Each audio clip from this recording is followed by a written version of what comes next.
মানুষ কতটা জঘন্য হলে এরকম নিকৃষ্ট কাজ করতে পারে, ভিডিওটা শুরু থেকে শেষ পর্যন্ত দেখুন। ফাইল যেখানে লুকিয়ে আছে 3 মিলিয়নেরও বেশি তথ্য, রয়েছে 2000-এরও অধিক ভিডিও, 2 লক্ষেরও বেশি ছবি, যেগুলো কখনো ভাষায় প্রকাশ করা এবং আপনার পক্ষে দেখা সম্ভব নয়। কি নৃশংসভাবে নারীদেরকে ভোগ করতেন বিশ্বের সব থেকে বড় বড় ধনী এবং ক্ষমতাবান লোকরা। এই ঘটনাটি শুনলে আজ আপনার শরীরটা শিউরে উঠতে পারে। শিশুদের বিভিন্ন দেশ থেকে পাচার করে বছরের পর বছর ধর্ষণ করে গেছে। কেবল ধর্ষণ করেই তারা ক্ষান্ত হয়নি, কন্যা সন্তানদের বেছে বেছে করে খেয়েছেন। সেই সব ইভেন্টে তারা মানুষের মাংস খেয়েছেন। এসব প্রভাবশালীদের ভেতর Donald Trump, Bill Gates, Elon Musk, সৌদির কিছু আমিররা সহ বিশ্বের কোটিপতিরাও জড়িত।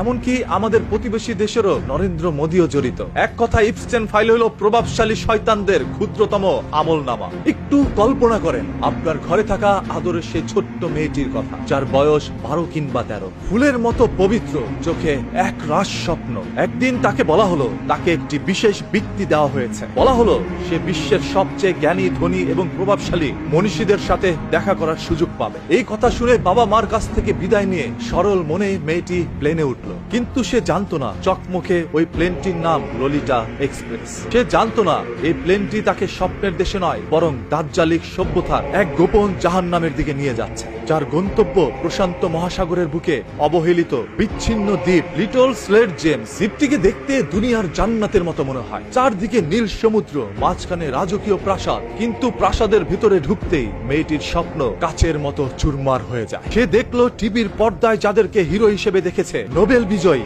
বিজ্ঞানী, বিশ্ব নেতা, হলিউড সুপারস্টার, তারা সেখানে বসে আছে। কিন্তু তাদের চোখে মমতা নেই, আছে এক আদিম ঐশাচিক ক্ষুধা। এটা দেখে তখন মেয়েটি চিৎকার করে বলছিল, আমি আমার মায়ের কাছে যাব। কিন্তু তার কান্না চাপা পড়ে গিয়েছিল প্রশান্ত মহাসাগরের গর্জনের আর স্যাম্পলেনের বোতল খোলার শব্দে। তাকে বলা হতো, চুপ থাকো, এরা এই পৃথিবীর ঈশ্বর, এদের সেবা করাই তোমার কাজ। দিনের পর দিন এই নিষ্পাপ শিশুদের ছিঁড়ে খেয়েছেন তারা, যাদের পোস্টার আপনার ঘরের দেয়ালে টাঙিয়ে রাখেন। এগুলো শুনে হয়তো আপনারা ভাবছেন, এত বড় বড় প্রভাবশালী নেতারা জড়িত, তাহলে এই তথ্য বের হলো কিভাবে? জেফ্রি এপস্টেইন ছিল অত্যন্ত চতুর। সে তার ক্লায়েন্টের নাম এবং কন্টাক্ট ডিটেলস লিখে রাখতেন একটি ছোট্ট কালো ডায়েরিতে, যা দা ব্ল্যাক বুক নামে পরিচিত। এটি ছিল তার ইনফ্লুয়েন্স পলিসি। এই রাঘব বোয়ালদের নাম তার কাছে আছে বলে কেউ তাকে ছুবে না। কিন্তু সে জানতো না পাপ বাপকেও ছাড়ে না। ভার্জিনিয়া বুফ্রে নামের এক সাহসী নারী, যে ছোটবেলায় এই পিচাসদের শিকারে পরিণত হয়েছিল, সে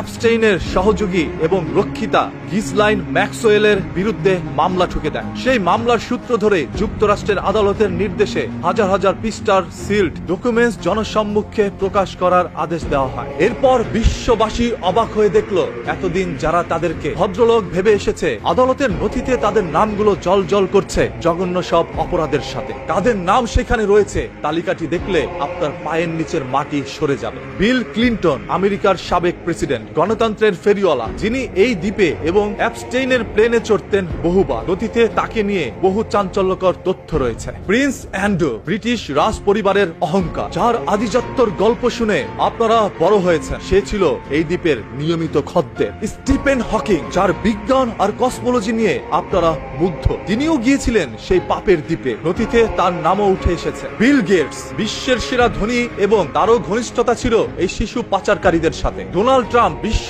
রাজনীতির আরেক মোড়ল, যিনিও এই পাপের সাথে জড়িত ছিলেন। হলিউড ও গ্ল্যামার ওয়ার্ল্ড, কেভিন পেপসি থেকে শুরু করে নাম করা সব মডেল ও অভিনেতারা যারা আপনাদের আইডল, তারা অনেকেই ছিলেন এই চক্রের অংশ। জেফ্রি এপস্টেইন কি কেবল একজন বিকৃতকামী ধনী ছিল? না, সে ছিল মোসাদ এবং পশ্চিম গোয়েন্দা সংস্থার একটি হানি ট্র্যাম্প প্রজেক্টের এজেন্ট। তার কাজ ছিল বিশ্ব নেতাদের এই দ্বীপে নিয়ে এসে তাদের নোংরা কাজের ভিডিও রেকর্ড করে রাখা, যাকে গোয়েন্দা ভাষায় বলা হয় কম্প্রোমাট।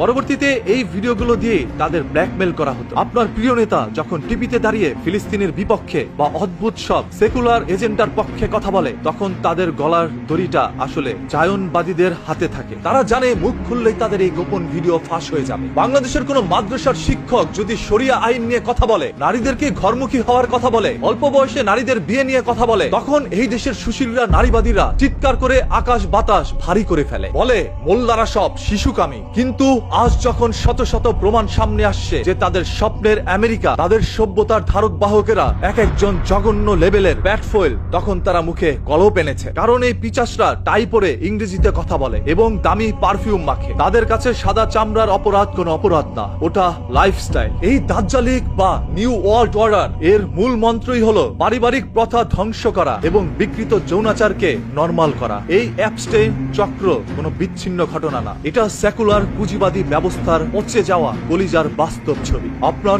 রব কি বলেননি, ফিতনা হত্যা অপেক্ষা গুরুতর। ইসলাম ছাড়া, শরিয়া ছাড়া এই পিচাসদের থামানোর কোনো আইন দুনিয়াতে নেই, কারণ আইন যারা বানায় তারাই আজ এই অপরাধের হোতা। তবে জেফ্রি ইপস্টেইন দুনিয়া থেকে চলে গিয়েছে আরো 5 বছর আগে। সেই নথি আজ কেন প্রকাশ করা হয়েছে? এর ভিতরে কি ডোনাল্ড ট্রাম্প বা গোয়েন্দা সংস্থার আরো কোনো চক্রান্ত রয়েছে? তারা কি চাচ্ছে বিশ্বকে আরো একবার উল্টে দিতে? ডোনাল্ড ট্রাম্প কি তাহলে চাচ্ছে বিশ্বের সব থেকে ধনী এবং ক্ষমতাশালী লোকগুলোকে ফাঁসিয়ে দিতে, নাকি তিনি নিজেই কারো চক্রান্তে ফেসে গিয়েছেন? জেফ্রি ইপস্টেইনের মতো বাংলাদেশে অসংখ্য মানুষ রয়েছে যারা এইভাবে নারীদেরকে পণ্য বানিয়ে বিচরণ করে যাচ্ছে প্রভাবশালীদের মাঝে এবং তাদের গোপন ভিডিও সংগ্রহ করে তাদেরকেও ব্ল্যাকমেল করে যাচ্ছে। জেফ্রি ইপস্টেইন একটি বাস্তব উদাহরণ। সেই নথিতে থাকা আরো 30 লক্ষ সূত্র, 2000 ভিডিও এবং 2 লক্ষেরও মতো ছবি যাচাই করলে বেরিয়ে আসবে সকল চাঞ্চল্যকর তথ্য, যেগুলো আপনার রাতের ঘুমকেও হারাম করে। এই ভিডিওটা এত পরিমাণে শেয়ার করবেন সারা বিশ্বের মানুষ দেখতে পারে আর এই জঘন্য কাজের প্রতিবাদ করতে পারে।